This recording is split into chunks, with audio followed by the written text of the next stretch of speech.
Well, hello and welcome back to Walk the Word. And today we're going to be looking at the next section in Mark. And as we say most days, the encouragement is not just to read this, not just to grow in our understanding of the Bible, but actually to go and put it into practice, to go and do something off the back of it, to go and walk the Word rather than just reading and learning about the Word. And so today we're going to be looking at Mark chapter 4 verses 26 through to 34. I'm going to read them to us now. And he said, "The kingdom of God is as if a man should scatter seed on the ground. He sleeps and rises night and day, and the seed sprouts and grows. He knows not how. The earth produces by itself first the blade, then the ear, then the full grain in the ear. But when the grain is ripe, at once he puts in the sickle because the harvest has come." And he said, "What can we compare the kingdom of God? Or what parable shall we use for it? It is like a grain of mustard seed, which when sown on the ground is the smallest of all seeds on earth.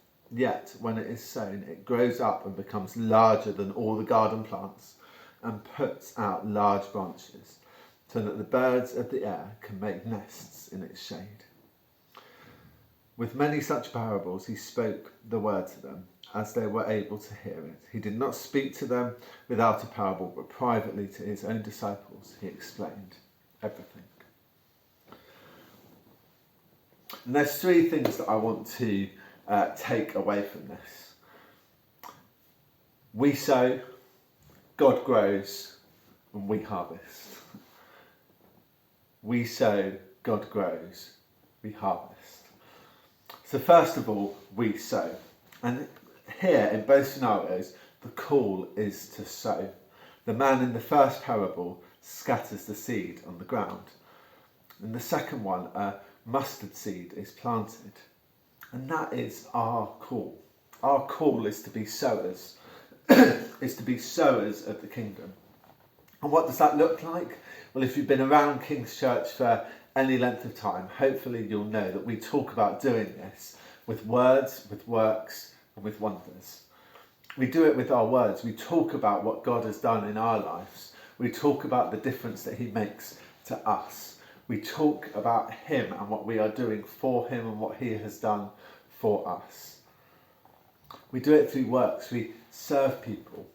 We are kind. We are generous. We look to be different to the others around us. We look to call out the best in people. We look to serve those around us, whether corporately together or whether as individuals. We look to bless and be generous to the people that we meet. And finally, through wonders, we look to demonstrate God's power around us through the prophetic, through healing, through signs and wonders, through prayer. All of those things are ways that we can sow seeds of the kingdom. And some of those seeds might feel like they're really small seeds. It might be buying that person that's having a difficult time at the moment around you a box of chocolates and simply saying, "I'm thinking of you, is there anything I can pray for you?" It might be simply saying hello to that person that you see that is lonely. That could mean the world to them, and actually it's a seed of the gospel, a seed of the kingdom that you are sowing. Secondly, God grows. And again, in both circumstances, man does nothing to grow the plant. In the first parable, we're explicitly told that he sleeps and he rises night and day, and the seed sprouts. He doesn't know how. It's God that grows. And the challenge is to ask God to grow. Actually, when we've sown seeds, where we've invested in the kingdom, where we've sown seeds through words, through works, through wonders, the challenge is to trust God to grow them. But that isn't a passive thing, that's an active thing. It's an active thing of praying, asking God to water that seed, to grow that seed, to allow it to embed, to allow it to grow, that God will start to do something in that person. And finally, we harvest. And actually, this is a different we. This is us and God together harvesting. Because ultimately it reaches a point where we've got to bring people to a challenge. We've got to challenge people. Are you ready to follow Jesus? Are you going to follow him? In everyone's story of becoming a Christian, there comes a point where someone says to them, are you ready to follow Jesus? Are you ready to make a commitment to him? They share the gospel with them and we say yes. Whether that's from a platform up front, whether that's from a friend, whether it's through watching a video on YouTube or on TikTok or whatever. Whoever has become a Christian, someone somewhere has gone to them, you've got to make a choice to follow Jesus. And in that moment, the person is saying, you've got to make a choice. And God is partnering with that. And together, a harvest comes. Together, a harvest comes. As we boldly call people to follow Jesus and God comes and softens their heart, there is a moment of salvation where they say yes to him. And the harvest happens. And so I want to challenge you today. What does it look like to be people that sow? What does it look like for you today to sow more liberally? To be a person who uses their words to bring the kingdom around you? What does it look like for you to act in a way and to work in a way and to do works for the people that are around you that sow a seed of the kingdom?